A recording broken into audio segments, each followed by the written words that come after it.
Vamos lá, vou tentar dar uma ideia aí de como calcular a entropia de um oscilador harmônico, tá? Um oscilador harmônico com N osciladores, e no caso a gente vai considerar aí, da mesma forma do livro, um oscilador unidimensional, tá? Então nós não vamos ter 3N componentes, vamos ter só N componentes mesmo. A primeira coisa que a gente faz é escrever o hamiltoniano desse sistema, que vai ser QI PI igual ao somatório de todas as energias de todos os osciladores. Ou seja, como eu tenho um oscilador harmônico, energia cinética e potencial, então eu vou ter energia cinética mais energia potencial, m ômega ao quadrado, aqui Q ao quadrado. Tá? O que acontece? Essa equação aqui, ela não é a equação de uma esfera, é a equação de uma elipse, algo elipsoidal. Então, para que eu consiga calcular da mesma forma que eu calculei no gás ideal, eu preciso aqui transformar isso numa esfera. Então, eu preciso fazer uma transformação canônica aqui, tá? E como é que eu vou fazer isso? Olha, eu quero algo desse tipo aqui, ó. X ao quadrado mais y ao quadrado igual a r ao quadrado. Para se adequar à minha energia, então eu vou escrever algo assim, ó. Somatório de 1 até n de pi ao quadrado sobre 2m mais xi ao quadrado sobre 2m. O que acontece? Esse 2m aqui, da mesma forma que aconteceu no gás ideal, eu posso colocar ele para fora aqui do meu somatório e passar multiplicando a energia do outro lado. Então eu vou ter o raio que é 2me. Tá? E aqui dentro eu teria somente o somatório de pi ao quadrado mais xi ao quadrado, que é a mesma coisa, o somatório de x ao quadrado mais y ao quadrado, que seria a figura aí de uma esfera. Tá? Então, como no espaço de fase existe uma equivalência entre momento e posição, porque eles são só coordenadas do espaço de fase, isso aqui é totalmente possível. Então, para que fique dessa forma, eu tenho que igualar esse termo aqui a esse termo aqui, ó. Tá? Igualando esses dois termos, vai ficar assim: m ômega ao quadrado, qi ao quadrado, é igual a xi ao quadrado sobre 2m.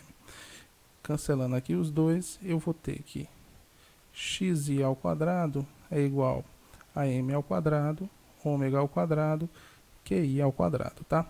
Ou seja, xi é igual a m ômega QI, tá? Então, achei quem deve ser xi para que eu consiga uma hiperesfera. Diferenciando isso aqui, que eu vou precisar lá para calcular o volume, vai ficar dx igual a m ômega dqi, tá? Pronto. Então, como eu achei esses caras, eu posso jogar lá no volume, tá? E por que eu vou precisar do volume? Porque é o seguinte, o próximo passo, após escrever o hamiltoniano, porque agora meu hamiltoniano é dessa forma, xi pi somatório de igual a 1 até n de pi ao quadrado sobre 2m mais xi ao quadrado sobre 2m, onde o meu xi é esse cara aqui de cima, tá? Pronto. Depois de escrever o hamiltoniano, né, e ter feito a transformação canônica aí, eu vou para a equação de Boltzmann, que é o seguinte: K ln ômega, tá? O que acontece? Esse ômega que eu estou colocando aqui, esse número de microestados acessíveis, ele não é de fato da equação de Boltzmann original, tá? Para achar esse cara aqui, a gente teria que diferenciar o volume e tal e dividir pela superfície da hiperesfera.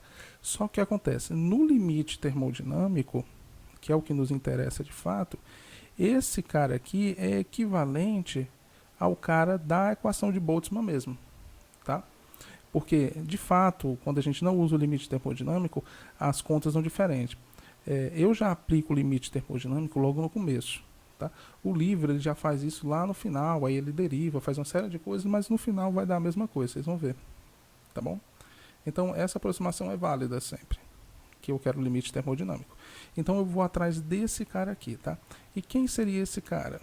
Olha só. Esse cara, no limite termodinâmico, lembrando sempre, ele vai ser ômega sobre Cn, tá? Só para adiantar um pouco as coisas, esse Cn aqui, ele na verdade, ele pode assumir dois valores, tá? Esse CN ele pode ser H0 ou simplesmente HF, ou pode ser N fatorial HF. Tá? Quando é que ele vai ser HF? Ele vai ser HF quando a gente estiver tratando com partículas distinguíveis. Tá? E ele vai ser N fatorial HF quando a gente estiver trabalhando com partículas indistinguíveis. Tá bom? Entenderam aqui? Então, o que acontece? No oscilador harmônico, nós temos partículas distinguíveis porque elas são caracterizadas pela posição onde elas estão. Tá? Então, o que acontece? Ao invés de usar N fatorial HF, que eu usaria, por exemplo, no gás ideal, porque você não consegue diferenciar uma molécula ou outra do gás ideal, tá? Então eles seriam indistinguíveis. Já por conta que eles assumem posições fixas no oscilador harmônico, eles se tornam distinguíveis. Então esse CN, para o nosso caso aqui, ele seria só HF, tá? Então por isso que a gente usa CN, porque ele pode ser HF ou N fatorial HF. Isso aqui, o nome que dá isso aqui é correção de Gibbs, tá? Para o caso de partículas indistinguíveis. Tá bom? É para evitar contagem dupla aqui. Então eu vou mudar, vou trocar esse CN já por HF, para ficar parecido com o do livro, tá? Então fica, ó, 1 sobre HF de integral de H menor que E, tá? De dQf dPf, tá?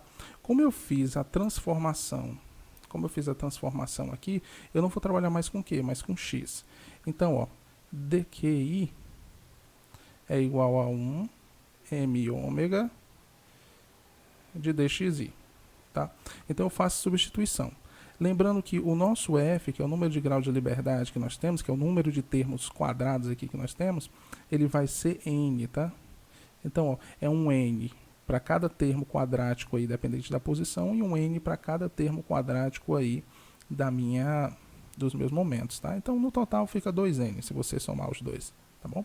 Então, o que é que eu vou acontecer? Eu vou substituir isso aqui, elevando a N, porque eu tenho N termos. Então, multiplicando todos, esse cara aqui, ó, se colocar um N aqui, esse cara aqui vai ficar elevado a N. Então, eu vou ter algo desse tipo aqui. Já substituindo o N aqui no HF, vai ficar 1 sobre H m ômega elevado a N, tá? Integral de H menor que E de dxn dPn. Pronto. Então eu já posso partir para a próxima etapa, que é calcular essa integral aqui, ó. Eu não posso fazer a mesma coisa que eu fiz no gás ideal, que é separar essa parte aqui de dimensão física mesmo e transformar em um volume elevado a n, porque o meu hamiltoniano ele define o formato da minha superfície, então eu já não posso fazer isso. Então eu vou ter que calcular tudo isso naquela forma.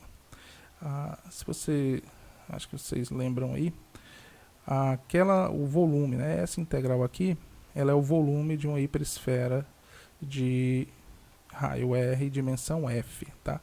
Então, ó, é mais ou menos algo desse tipo. E 1 até F de xi ao quadrado menor ou igual a R ao quadrado, tá? E no caso aqui você tem todas as multiplicações, dx1, dx2, tá, até dxf. O que acontece? No espaço de fase existe uma equivalência entre posição e momento, eles são só coordenadas, tá? Então, o que é que vai acontecer? Esse F aqui, ele vai ser representado pela multiplicação de todas as componentes aqui do meu integrando, tá, ok? Então, o que acontece? Nesse caso aqui, como eu tenho as componentes da posição e as componentes do momento, vai ser N componentes das posições, N mais N componentes do momento, então eu vou ter 2N componentes, tá? Então, a única diferença entre esse problema do gás ideal vai ser simplesmente que esse cara aqui, o F, ele vai ser 2N, tá? Já que existe uma equivalência em termos de cálculo de volume entre posição e momento, tá? Então, copiando aí do que a gente fez no gás ideal, porque é longo pra caramba, fica F vezes R elevado a F sobre F, tá? A mesma conta, você faz exatamente do mesmo jeito, utiliza F porque fica mais fácil de trabalhar. Onde esse AF, ele vai ser π elevado a F sobre 2 sobre 1 meio de gama F sobre 2, tá ok? Pronto. Então, o que acontece? Fazendo aí o F 2n, tá? E como eu fiz aqui minha transformação canônica, eu tenho que esse cara aqui é a minha energia, tá? Se eu passar esse 2m multiplicando, eu vou ter aqui 2me, tá? Que é exatamente o meu raio ao quadrado, se eu comparar a minha equação, tá? Ou seja, o meu raio é raiz de 2me. Tranquilo? Pronto. Então vamos lá. Fazendo a substituição, F2n vai ficar. Onde tem a F, eu já vou colocar os dados aqui da área, que vai ser π. F é 2n, então 2 cancela com 2, fica só n. Tá? R elevado a 2n sobre 1 meio, tá? Vezes F é 2n, 2n sobre 2 dá só n. Gama de n, tá? Vezes F, que F é 2n, tá? Então cancela, cancela, fica π elevado a n. Como o meu raio, a gente já sabe aí que ele é 2me elevado a 1 meio, então esse 2 aqui cancela com esse 2. Então eu vou ter o quê? 2me elevado a n sobre n gama n. Tá? Então esse aqui vai ser o volume da minha hiperesfera. Lembrando que esse n aqui ele pode entrar nesse gama como mais um. Então a gente pode arrumar aqui já as coisas para ficar assim. Ó. Deixa eu colocar logo tudo elevado a n. Então fica 2me π elevado a n sobre gama n mais 1, tá? Pronto. Então esse é o meu volume. Achado o meu volume, eu volto lá para a integral lá de cima, tá ok? Que vai ficar o seguinte.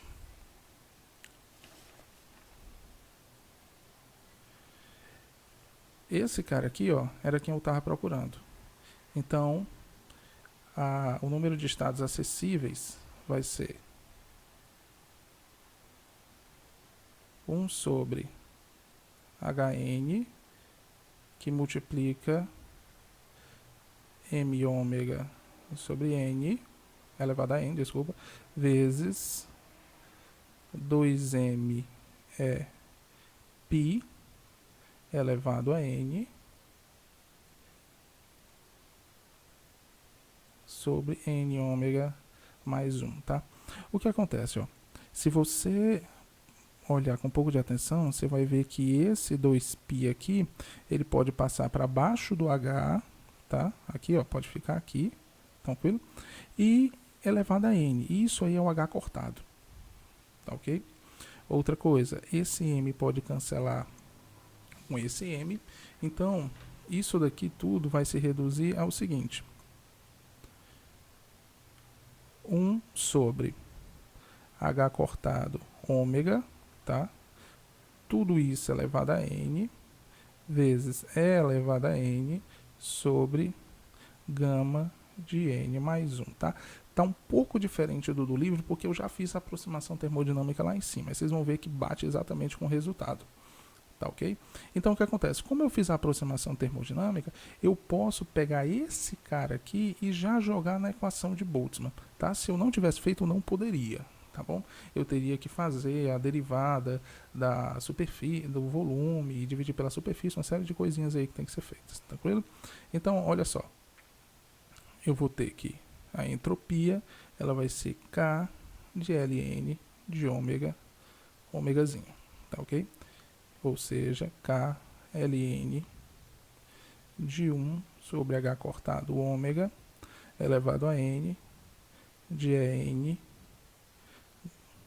gama n mais 1, tá? Então, isso aqui vai ser K de Ln, e eu já posso ir separando as coisas, tá bom? Deixa eu logo fazer essa separação aqui direto. Vou fazer um pouco rápido aí, mas ó, eu vou separar tudo que está multiplicando, vai passar, tudo que está multiplicando aqui, vai passar somando, tudo que está subtraindo, dividindo vai passar subtraindo, tá? Então isso aqui vai ficar N de Ln 1 H cortado ômega, só fiz pegar esse N aqui e joguei para frente, tá? Mais, que está multiplicando, N Ln de E, que eu nem precisava separar de fato, tá bom? Menos Ln de gama N mais 1, tá bom? Pronto. Então, ó, esse cara aqui, de fato, o livro junta, então eu vou juntar, não precisava nem ter separado. Então, N Ln de E sobre H cortado,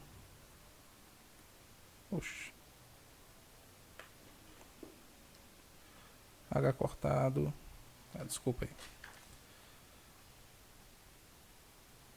Pronto. De H cortado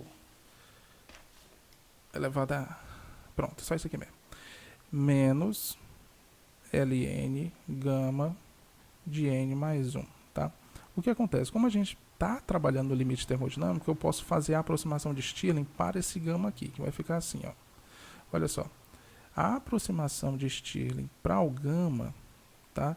Ela, na verdade, ela é feita assim, ó.